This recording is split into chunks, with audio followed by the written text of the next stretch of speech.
Welcome to Chartwell Booksellers, ladies and gentlemen. My name's Barry Singer. I'm the proprietor. We've been here for 20 years this April. And Martin has written... Thank you. Sir Martin has written an astonishing number of books in that time. And I'm proud to say we've celebrated the publication of many of them here. I looked it up. We opened in 1983. That was the year volume 6 of the biography came out, and that was our first reception for Sir Martin Gilbert. Tonight we're celebrating an assortment of books, reissues, as well as this extraordinary new volume, The Righteous. Sir Martin Gilbert has written eloquently on the Holocaust and voluminously, but this is a new subject, relatively speaking, for him.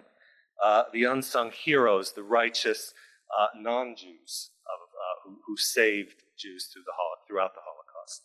It's an extraordinary book, and I recommend that you buy it if you've not done so already. But tonight, Sir Martin is going to speak in celebration of the reissue of a number of atlases that he has published over the years, which have been reissued this year in terrific paperback editions by Routledge, the publisher Routledge. They are a wonder of mapping history, which is the subject Sir Martin Gilbert will be speaking on this evening, and I give you Sir Martin Gilbert.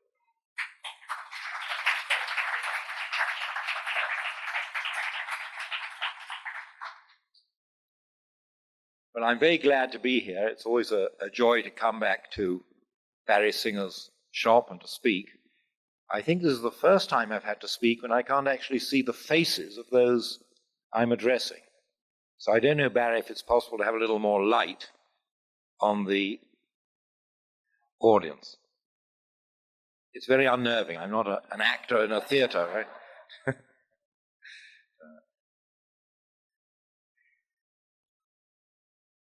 The theme this evening, which is one I haven't really addressed before, called Mapping History,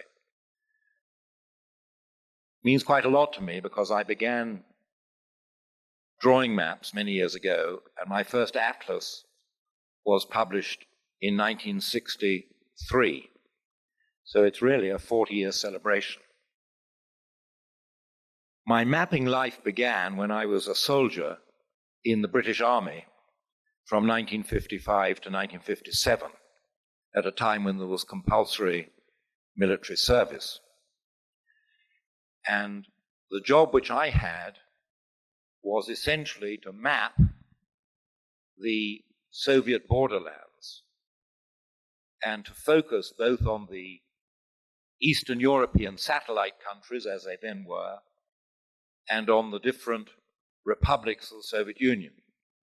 Those of you who hum in your bath the old Soviet national anthem will remember its stirring opening lines, Soyuz Nerushimый Respublik Svobodnych, unbreakable union of free republics. And my job was not to break them up, but merely to map their borders and perhaps the tensions within them. There was at that time he's still alive, a distinguished professor of Soviet history at Harvard called Professor Pipes. His son is now one of the activists in the Middle East world of debate. And Pipes Sr. had published a remarkable series of volumes on the Soviet Union. And one of my Russian teachers in British intelligence came up to me one day and said, with great emphasis, make Pipes visual. And in a way, the rest of my life has been making Pipes and other historians and other archives visual. So this was the Russian History Atlas, and it now comes out in a third edition. And one of the advantages of these new editions, and particularly this complete set of editions, is that I'm able every few years, in the case of the Russian Atlas every 10 years, to bring the story up to date. So the 1993 edition was able to take into account the extraordinary breakup of the Soviet Union and to map the course of the breakup chronologically and geographically. And this new edition is able to bring the story up to date.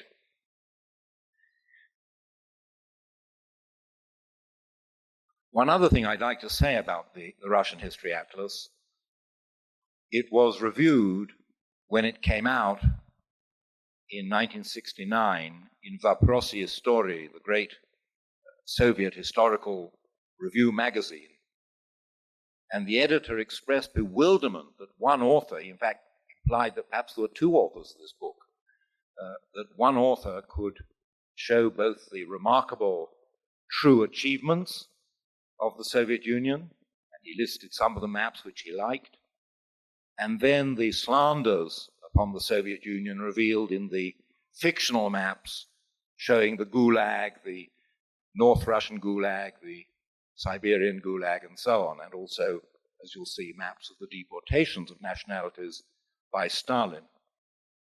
And so the book was never available on the open shelves of the Lenin Library.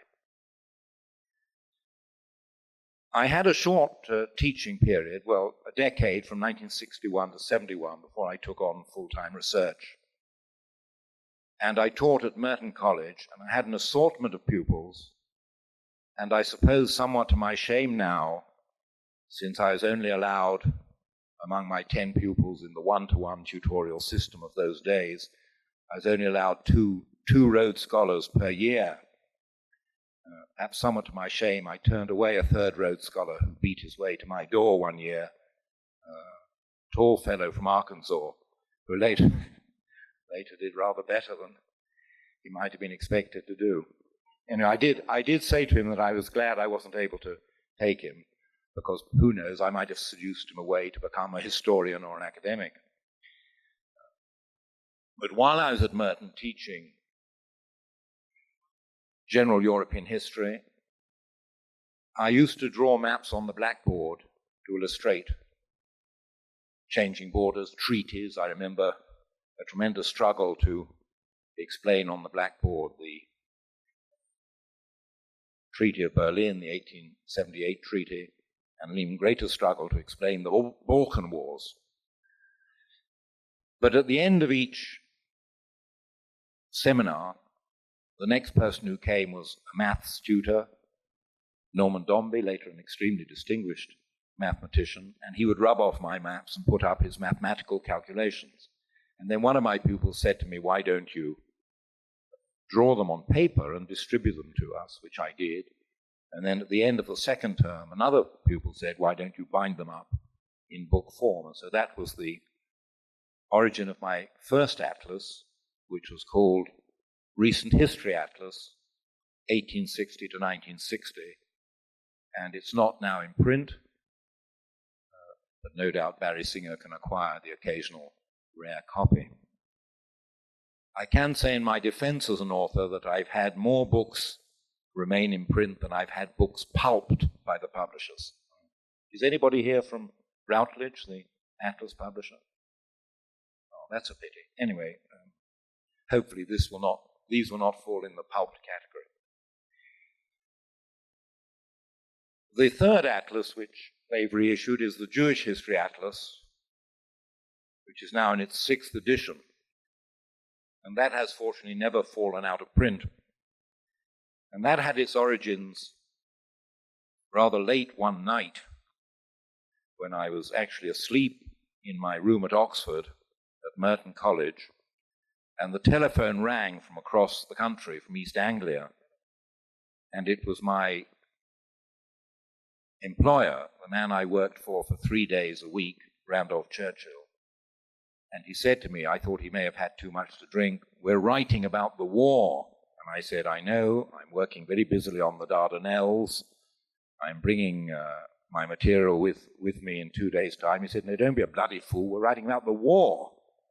And I repeated, yes, I realized that, and World War I was well in hand. I was preparing the drafts of those days.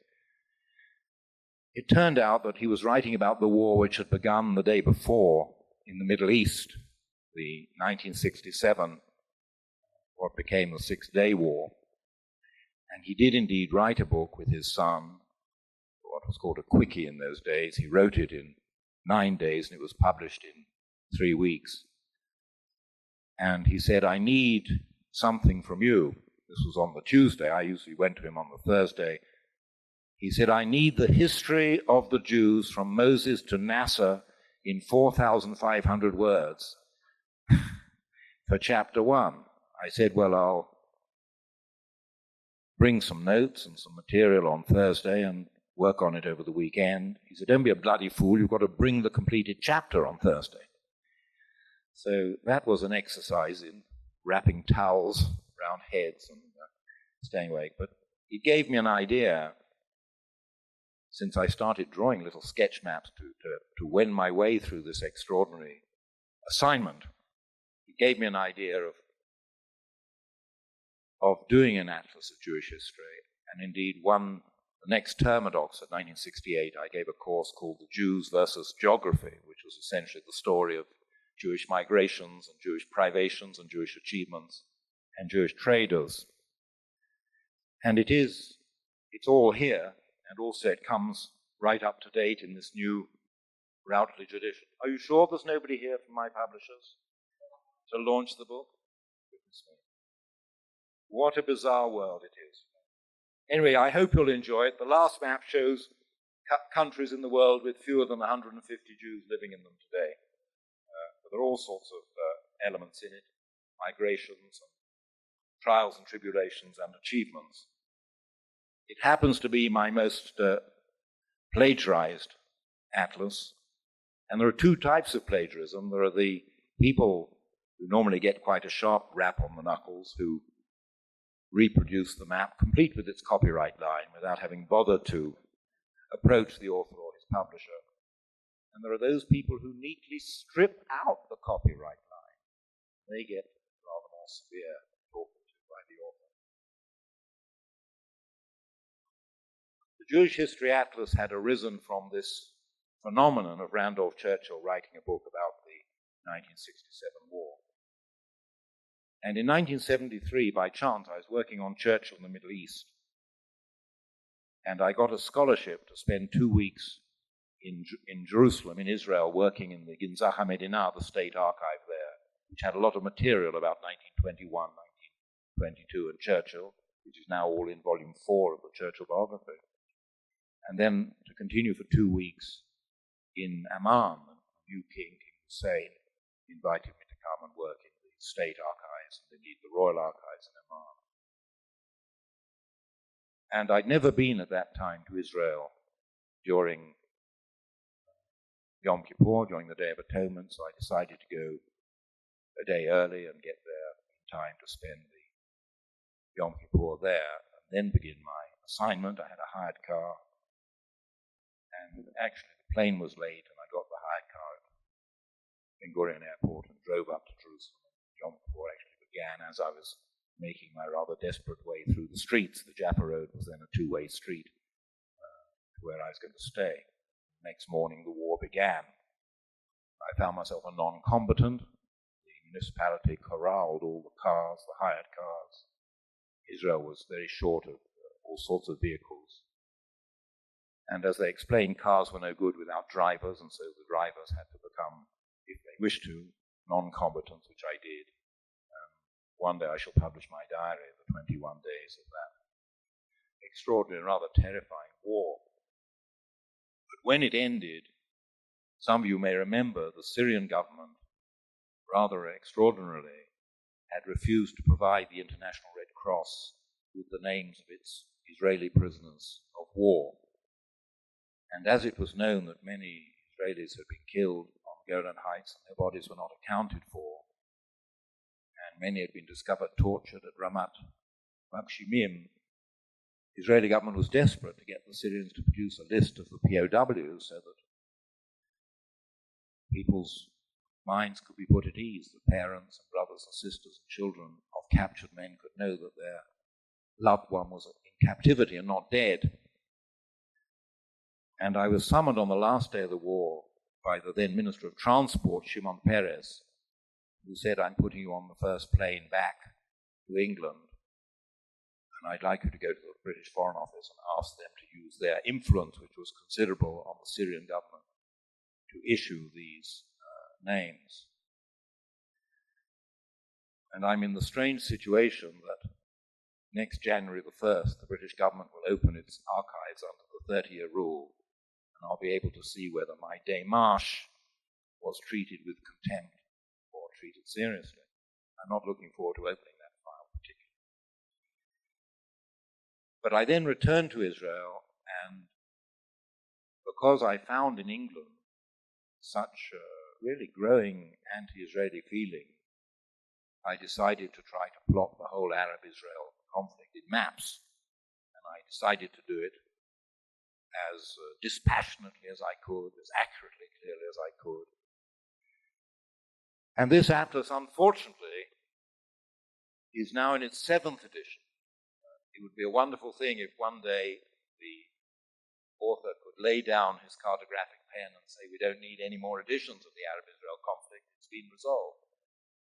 We can have a final map of the resolution." And indeed, in this new map, this new atlas, the penultimate map, which was very difficult to draw for reasons which some of you will understand, actually shows what was to have been the ultimate map of the Arab-Israel conflict. It is a careful and accurate portrayal and description of the final negotiations that took place in January 2001, the final Clinton document which was laid on the table. So that may be of interest to those of you who retain, as I hope some of you do, optimism that conflict can be somehow resolved as it has to be.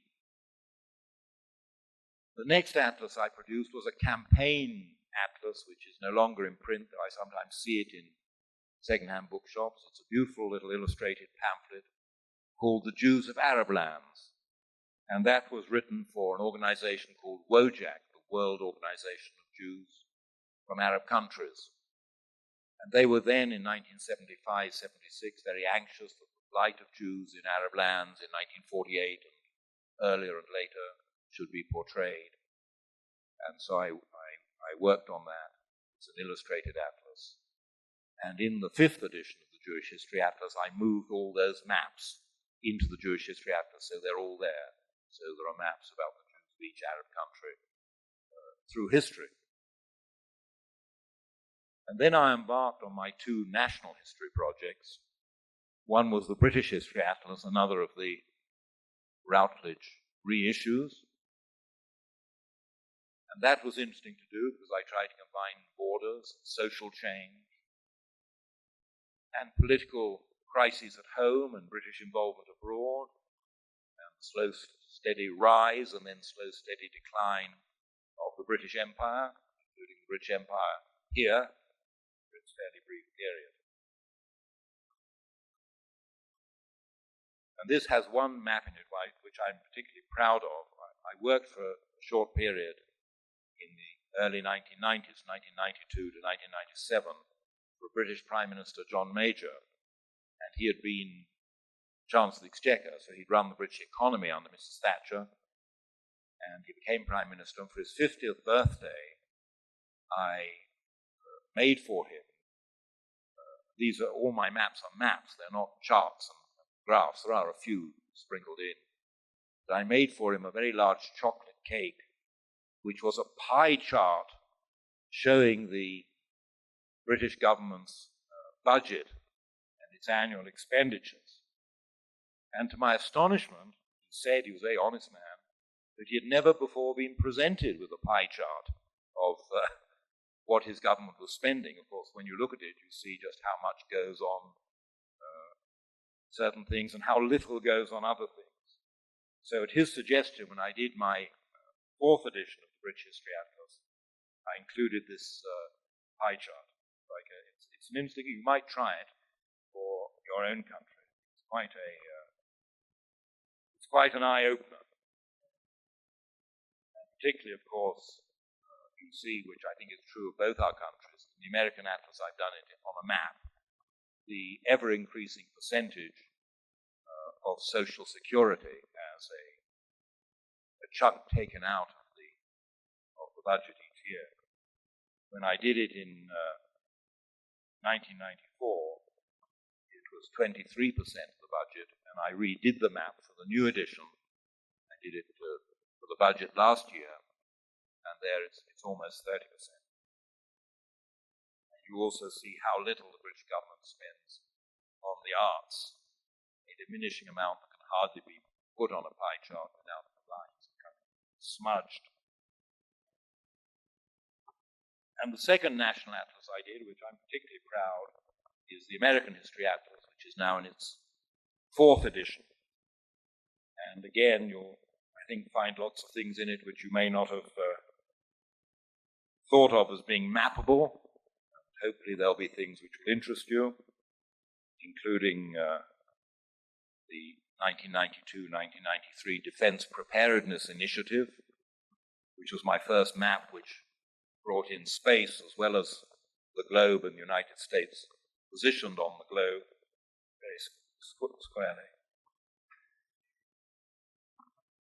And there are maps showing immigration, maps showing countries of origin of immigrants, maps showing United States aid, military aid overseas, maps showing United States non-military aid overseas, and one which comes into all my atlases because it's the greatest area of competition between Britain and the United States, and that is United States arms sales. My country languishes, or it did languish, for the last decade, second in the race to provide the world with weapons of destruction. And now my country has slipped down into 3rd place because Israel has intruded itself after the United States as the 2nd largest arms provider. And that's a map which you might find generally quite instructive. I then did another campaign atlas. This was in 1983, when the situation of Soviet Jews who'd been given considerable exit visas in the 70s found themselves again drastically restricted. And the campaigns for Soviet Jewry, the one here in the States, run by Jerry Goodman and Myrna Scheinbaum, and the one in Britain, asked me to prepare a map showing again the whole history of the Jews of Russia, focusing on the Soviet Union, the Stalin years, the thaws, the Cold War effect, and also the various negotiations. And that was a campaign atlas. It was also illustrated, and the maps too are now incorporated in the Jewish History Atlas as an integral part of that. I then did a city atlas.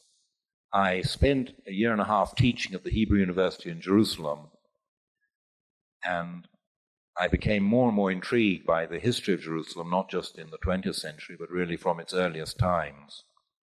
And I was very lucky to be able to work in the municipal archives there, which were considerable, and also to work on the Arab side in the archives of one of the leading Palestinians, Anwar Nusaybi, Sari Nusaybi's father.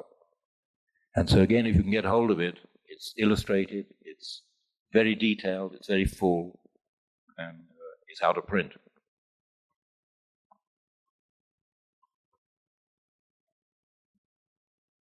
And one of the maps in it, which particularly pleased me to do, because it showed the incredible restraint and self-effacing nature of the Jewish national movement. And that was when in 1937 the British government proposed partitioning the mandated Palestine into 2 states, a Jewish and an Arab state, and excluding Jerusalem from both, making Jerusalem still part of the mandate, just as the United Nations in 1947, as you'll see, wanted an even larger area of Jerusalem to be excluded from the Jewish and Arab states and become a corpus separatum, something which the United States pushed for very strongly. This map shows the Jewish Agency's proposal for a Jerusalem that would be within the Jewish and Arab states in 1938. And in it, they drew the map in such a way that only houses in which Jews lived would be within the Jewish state. And those of you who know Jerusalem and know the lovely street called Achat Ha'am Street, which curves round, only had Jewish houses in those days on the north side. And so the Jewish agents said the south side of the street, which had no houses in it, could become part of Arab Jerusalem. They didn't want to grab even the pavement facing the houses they built.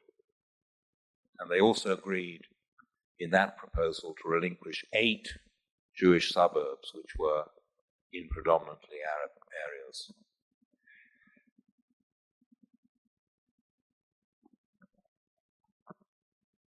My 9th atlas was done with my daughter, who was then a delightful 12-year-old, and it's also out of print, and I don't even have a copy anymore in my own library. It's called A Children's Illustrated Bible Atlas, and we traveled around the land of Israel for 3 months, taking photographs and drawing maps. And the idea was to find from the different Bible stories, mapping them, which was my job, and finding the photographs which we thought would be apposite, which was my daughter's job, to find the location. I took the photographs, but she would identify the scene. And we had 2 very dramatic moments, one where we saw what we thought was the perfect scene of Abraham making his way to Egypt. And there was a camel posed absolutely on the skyline, but it was looking the wrong way, so we had to very rapidly try to discover camel language for look this way. We found something and it turned around. And the other thing was, in the Bible, there's a marvelous description of God appearing as a blinding light behind the black cloud over Mount Sinai. And we went down to Mount Sinai, and it was like often in those days, a beautiful day, blue sky, not a cloud in sight. And I thought, well, we're not going to be able to take that photograph. We could take other photographs of Mount Sinai. And then we were waiting at Mount Sinai Airport for the plane to fly us back to Tel Aviv. And the sun was beginning to set, and suddenly there was this enormous black cloud behind which the sun began to set. And it's one of the most spectacular photographs in the book. I took sort of 8 or 9 shots as it went down. And there you see it, this great black cloud as described in the Bible. My 10th atlas, which is also one of the packet, is a First World War atlas. And again, it covers the military campaigns, the naval campaigns, the air campaigns, social life and social unrest behind the lines, maps, for example, of the growing upheavals inside Germany as the Allied blockade bit deeper and deeper, and maps of convoy systems, maps of trade. And one map, again, of which I'm particularly proud, though it's not often referred to by those to whom it relates,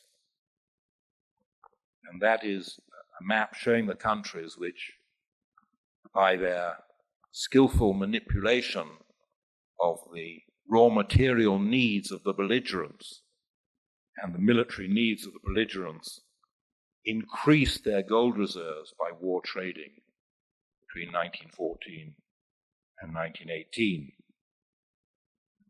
So it's possible in these maps to show things which are not normally associated with maps, which lend themselves very well to cartography. And of course, your country was by far the largest gainer in this trade, followed quite closely by Japan. This was in World War I. And even little Switzerland managed to make an increase in that war, as in the next war, of its gold reserves by arms trading. My 11th atlas, again, I'm afraid I have copies at home in England, but I didn't know I was going to be speaking here, so I didn't bring one for you, is an atlas of British charities. It's 112 maps, each one showing the work of a particular charity or group of charities. I focused, but not exclusively, on medical charities, where they drew their funds, where they spent them, institutions which charities had supported.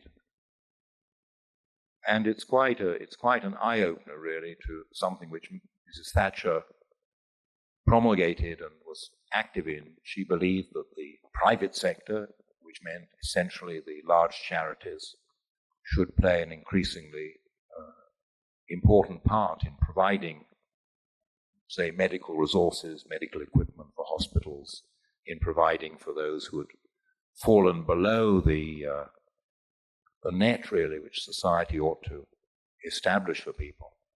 So I have maps showing charities for the unemployed, charities for the blind, charities for the sick, really going absolutely against the grain of the wonderful legislation and ideas put forward by Winston Churchill and David Lloyd George between 1906 and 1912, where they believed the state should take the prime responsibility for all these things. And one of my more unusual experiences in doing the Atlas of British Charities, I also showed the charitable work of certain foundations, such as the Wolfson Trust in England, and of individuals, including Princess Diana. And I went to see her, and she was at first rather reluctant to have her charities mapped. There was no public list of the charities with which she was involved, individual charities she was known to be associated with. But on our second meeting, she agreed that this would be all right. And she gave me a list of the charities and their telephone numbers, and most of them were self-explanatory and dealt again with medicine and with children. But there was one which I didn't quite understand what it was, and when I got back and I was drawing the map, it was in Cornwall. Of course, an atlas of British charities, you don't only want to have a map each page of Britain, so it was nice to have various regions, Scotland, east of England, and Cornwall. And this charity had a fancy name, which was all right, which didn't reveal what it did, but it had a phone number, so I phoned the number in Cornwall, and a man answered and said, "Needles or condoms?" And it was, in fact, a charity which provided those crucial services in Cornwall. My last atlas, my 12th atlas, and I suppose arguably my most important, is the Atlas of the Holocaust. And this again is reprinted and has some extra maps in it. And it's my most comprehensive atlas, and it's an attempt to map in geographic and chronological sequence every single killing, every single set of executions, every single deportation, with the date, with the numbers deported and killed, showing on the map where they came from and which camp or region they went to. And as well as this comprehensive listing, it has other features which I worked hard on. One was to show the number of Jews living in each place before the Holocaust began. And I made comprehensive use of the different national censuses. Fortunately for historians, and unfortunately for the Jews of Europe, holding a census and a detailed census was considered by the League of Nations in the late 1920s and early 1930s to be a sign of great progress. And so it was possible when the Germans came into these countries for them to find from the censuses all the details they needed, or many of the details they needed, of how many Jews there were in each city and town and village. But I use these censuses to map, sometimes in incredible detail, a small rural area of Poland or of Central Europe, to show where the Jews were living, and I mapped every town in most countries where Jews were living in the pre-war settled times. And then there are maps of Jewish resistance and acts of Jewish defiance. And there are maps showing special aspects of the Holocaust. I have a map, for example, showing the number of Jews marked out at the Wannsee conference when Eichmann presented his statistics of those who should be deported and killed, those whom the Germans believed to be in the countries which they were about to press to deport their Jews. And so I did a map of that, and also, to face it, a map of those countries which Germany never succeeded in conquering or occupying, but whose Jews were also marked out by Eichmann for eventual destruction, including the 330,000 Jews of Britain and the 50,000 Jews of the Republic of Ireland.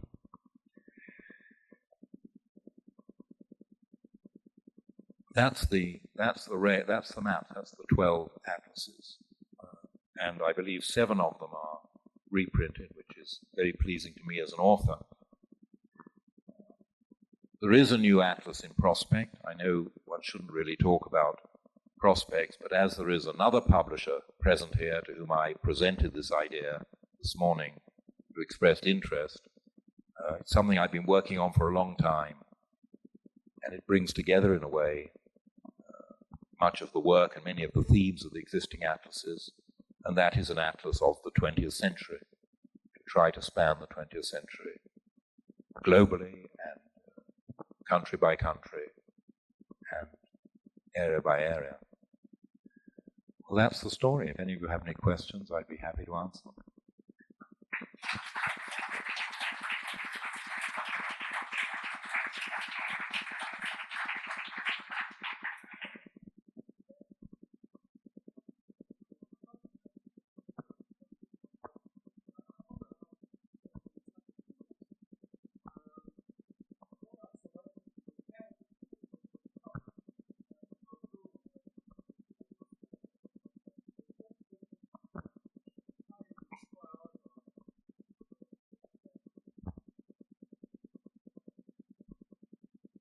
I think this was a question about how I select the items, how I prioritize the items to put in the atlases. I think I've been guided by a number of very different factors. One is what is taught in schools. What is it that high school children and university students are being taught, where I feel that a geographic presentation will be helpful. Will show them at a glance something which perhaps they couldn't grasp from quite a massive print. The other thing is I've always tried to have a range from political history, military history, social history. Try to have, as best I can, a balance between these. And then there are what are now called iconic aspects of history, things which everybody expects to find in a history book, and that's all right. You clearly can't leave those out. It would be eccentric to leave them out. And above all, I focus on things which I feel a map can add some element of understanding to the written word, where looking at something can add an understanding. I've just been working at the moment, which hopefully will be a part of the Atlas of the 20th Century. It's taken up by this publisher.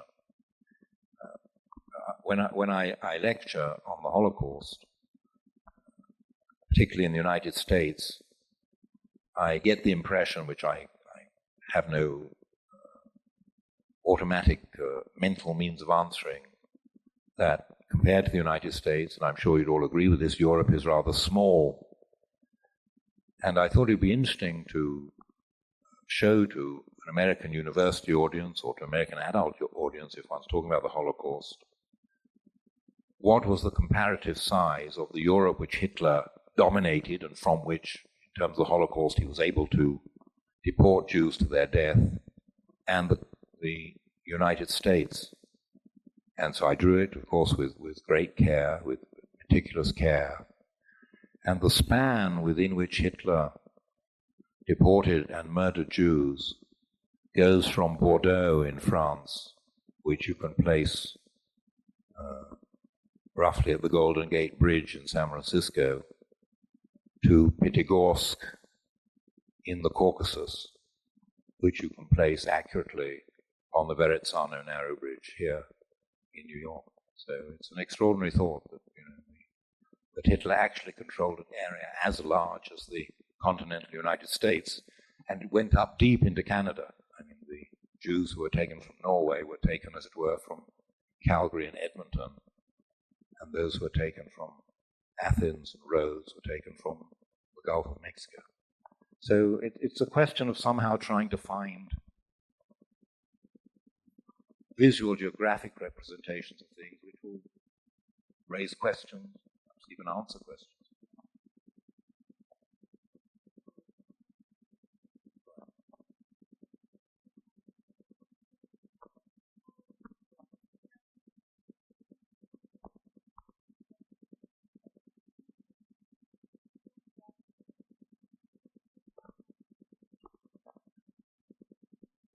Yes, some of them are. I was very pleased when I was recently in the Vilna Gaon Jewish Museum in Vilnius to find that my Holocaust maps were really one of the whole wall spreads there. I know that one of the Holocaust museums in Florida also uses them extensively, and they do. They appear in many in many places. I had about 2 years ago a great shock. I was invited when in summer in Connecticut to go to see what I was told was the most remarkable exhibition of Holocaust tapestries. I went to see it, and they were remarkable tapestries. There were about 20 of them, enormous wall hangings, and each one was one of my maps turned into a tapestry. And I asked the artist if she'd have the courtesy in future exhibitions to give some reference to me, and she agreed to do it. And whether it was done or not, I don't know. No, my maps are used, and the thing which gives me the greatest pleasure, I think, is that historians and writers often ask me to draw special maps for their books. People writing Holocaust memoirs often ask me, so I must have done maps for, certainly 24 sets of memoirs. The very exciting Holocaust Memoir Digest, which is now in progress, uses some 20 or 30 of my maps. So they are used, and that gives me pleasure.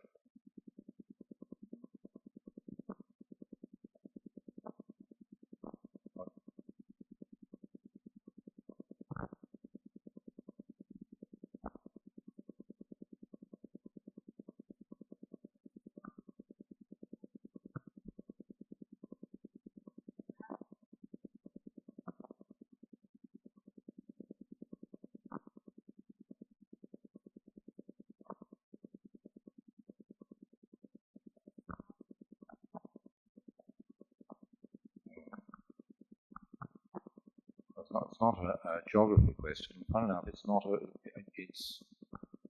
I've not come across that as a factor in the Holocaust. The Germans certainly searched baptismal records, but I've not come across them being voluntary surrendered. I mean, they were just available. And fortunately, they didn't get to Leningrad, because had they got to Leningrad, and I drew a map for a book by Michal Bezer called The Jews of St. Petersburg, which is a delightful book, which was smuggled out from Russia sheet by sheet.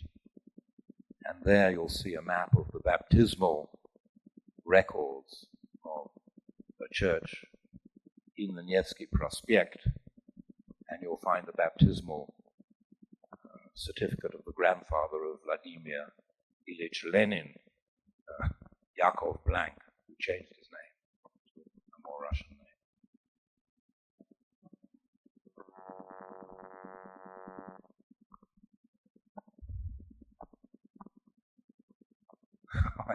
can't answer that. I mean, all I can say is that I have tried in the Churchill biography to include maps of his travels and his doings, and I hope his favourite would be a project I'm working on at the moment. The Imperial War Museum in London are opening in 2005 a permanent Churchill exhibition, and I'm doing a Churchill atlas for them, showing all his movements, his travels, his escapades. So I hope he would like that, because it's a lively tale of movement and travel and different places.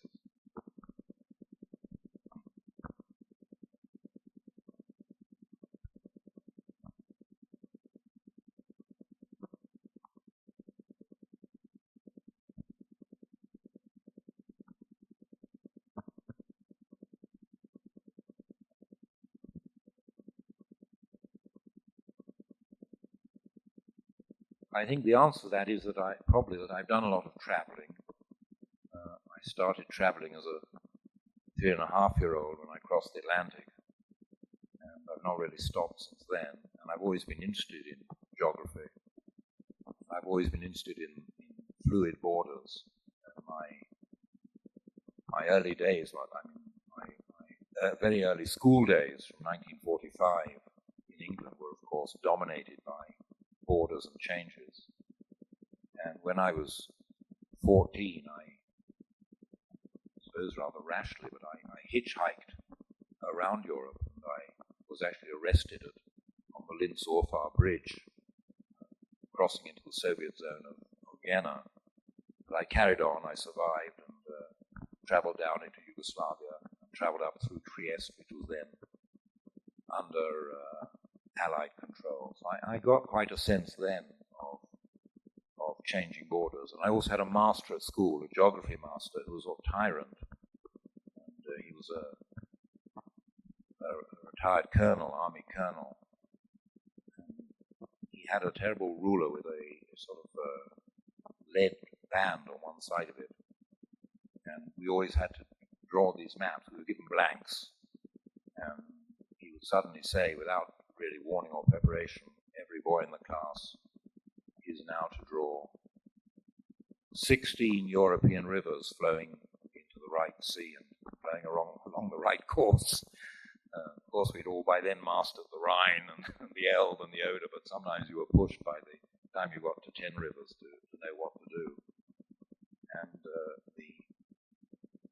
I really got my worst beating on my knuckles when I drew the River Bug, which some of you may know, which flows through Central Europe and, in fact, under the Nazi-Soviet Pact and also the post-war Yalta Agreement became the Soviet-Polish border.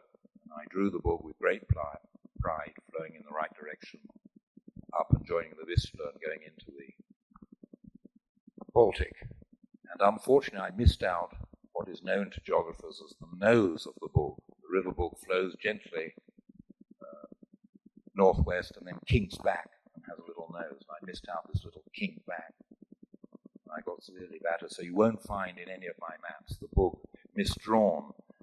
And when I was doing my Holocaust history, and I spent a lot of time in Poland and Eastern Europe, and in 1981, I got permission of the Polish government to travel to the eastern part of Poland, to Próbieszów and Włodawa and these extraordinary Polish cities which had such vast Jewish populations. And as I was leaving Próbieszów and driving north with my Polish party guide, who was making sure I didn't go anywhere untoward, and I suddenly saw that we were meant to be turning left and going back into sort of central Poland, but I suddenly saw if I turned right, I would find myself in the nose of the Bug. So while Tomasz had been distracted by me to look out of the window, I turned right instead of left and found myself in this extraordinary area. And we got out of the car and we looked across the river, and he didn't know, of course, really which river it was or where we were, but he said, "What are those large watchtowers on the other side of the river?" I said, "Those are the watchtowers of your neighbor, the Soviet Union." And that was a border which I'd studied in the army.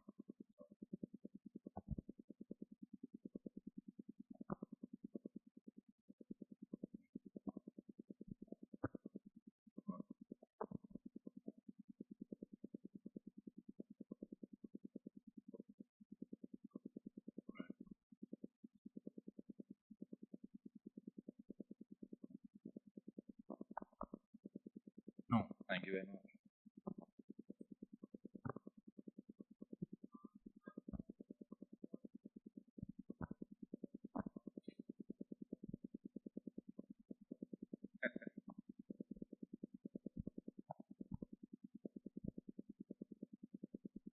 Only one grandfather who was Jewish, which would not have been very happy for his father's father. He was a Baltic Jew. Of course, it was always given out by the Soviets that this gentleman, whose surname was Blank, a very well-known Jewish surname. We have some very distinguished Jewish blanks in England at the moment.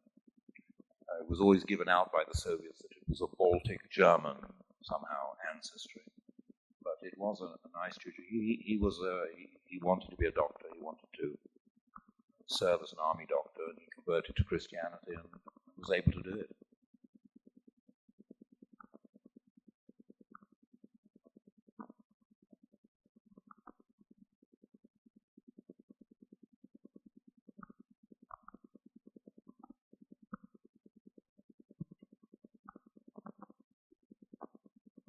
Well, I've not really mastered many languages, but I wend my way through them.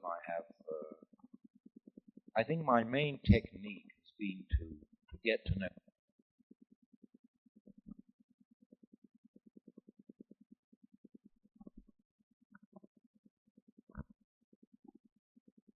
captions. And my main work was finding contemporary maps, old maps, maps of the period. I mean, I had tremendous success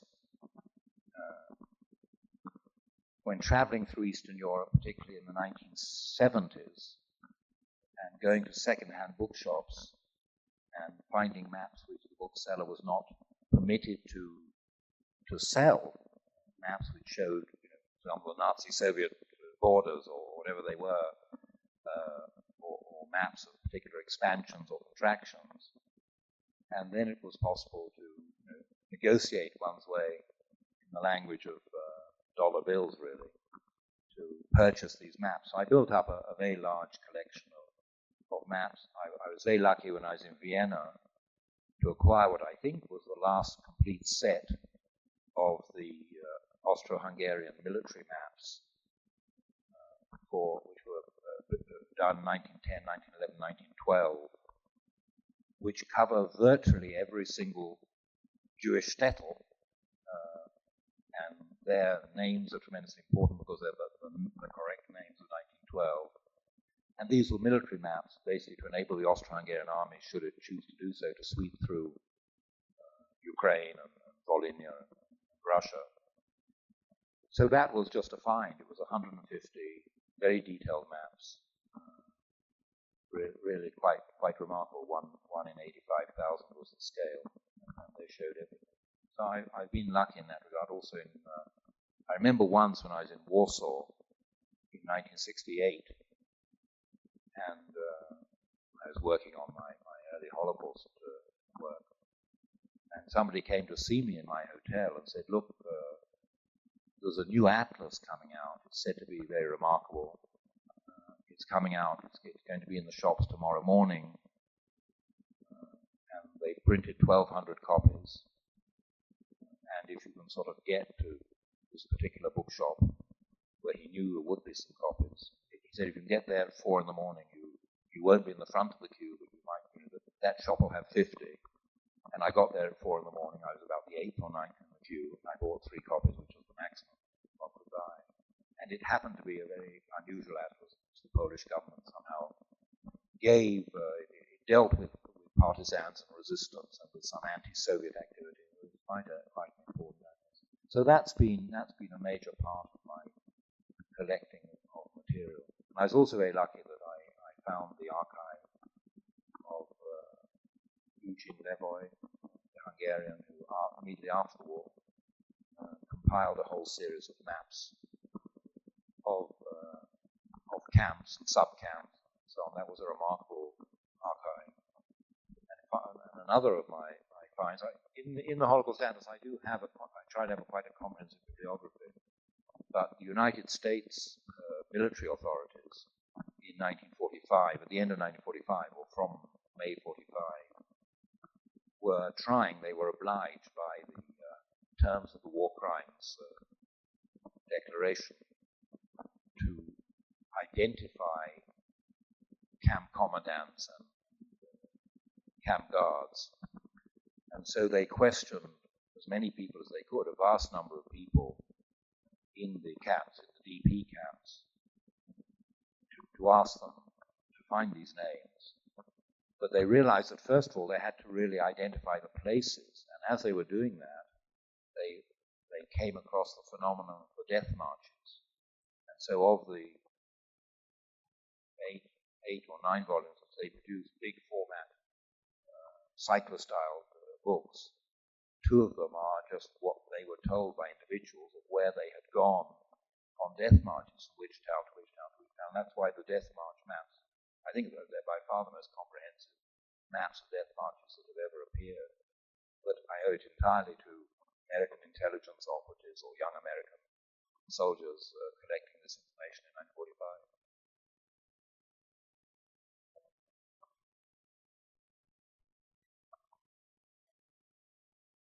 Yes, actually, this afternoon, I can't help him commercially because he's a rival bookseller, but he sent you his regards, by the way. I was at a bookshop in the 30s, opposite the Oxford University Press shop. Very nice. I can recommend it. Sort of old travel books seem to be his speciality. And there I found a book which he had 3 copies. Believe it or not, booksellers are remarkable people. He had 3 copies. The cheapest was $500. And I have a copy, so I just wanted to see if he had it. And this is a book produced in 1943 by the great Baedeker. It's one of the Baedeker series. There's Redback, many people collect. You can still travel very wisely with them. Baedeker's Paris, Baedeker's Vienna. And this was a Baedeker produced in 1943 for German travelers to the occupied areas. German travelers to the general government, German travelers who wanted to go and spend a holiday in Krakow or Warsaw or Lublin or Przemysl. And it's an extraordinary book because it is a guidebook. It reveals the whole of the Germanification of Poland and Eastern Europe. The hotels, the streets, the Adolf Hitler platzes, where you should go as a member of the Nazi Party to get lodgings, where you should eat. And the Jews appear in it as a sort of curiosity that was gone. Here was the former Jewish quarter, here was the former. No sort of concept that the former was very recently former, just as a sort of strange historic phenomenon. So that was a discovery. The reason why it's so rare is not that so few Germans traveled. Large numbers of Germans did travel, and it was made very attractive for them. They could see, they could go skiing, they could go river rafting, they could enjoy the holiday atmosphere of the whole region. But the Baedeker factory was bombed, either by you or by us. And so most of the stock just went up in flames. And the German archives are, of course, they were the ones that were captured by the Americans, and the ones that form part of the Nuremberg, vast Nuremberg collection of material contain many, many maps, many plans and diagrams. And I've also tried to do maps of ghettos and maps of deportations based on German records. The German railway records are so precise. One of the maps in my Holocaust atlas just it's a railway timetable, and it shows what hour the train left, which cities it went through, what hour it arrived, what hour it departed. Incredible precision.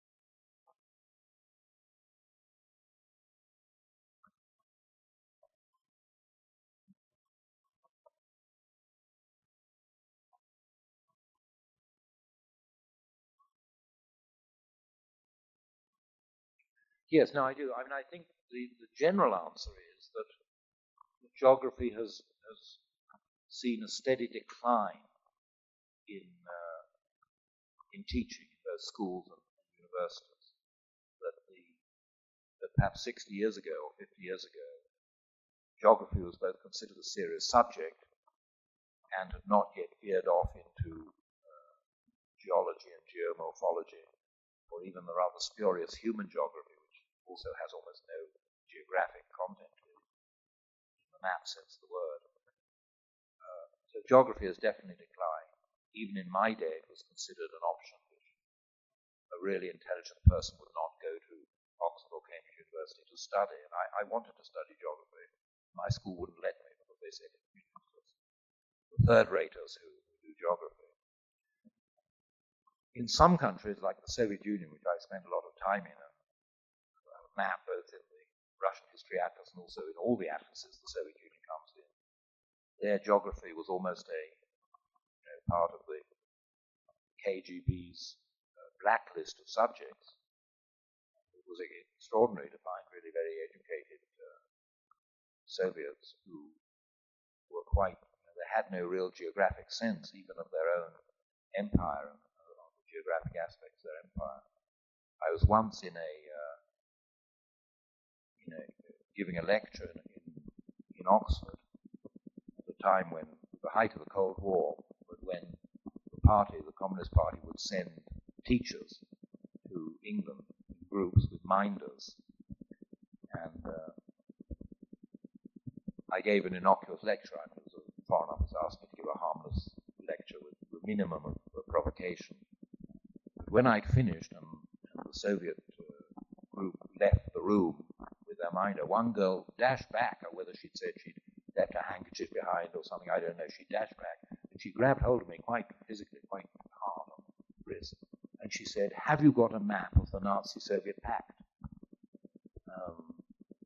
And she was herself from Latvia, and it so happened I did, and it's in my Russian History Atlas, and it's very extraordinary because part of the Nazi-Soviet pact included a protocol with a map showing that the division of the Middle East, what we now call the Middle East, would be such that the Germans would have control of all the resources from Iraq west, and the Soviets would have all control of everything from Iran east.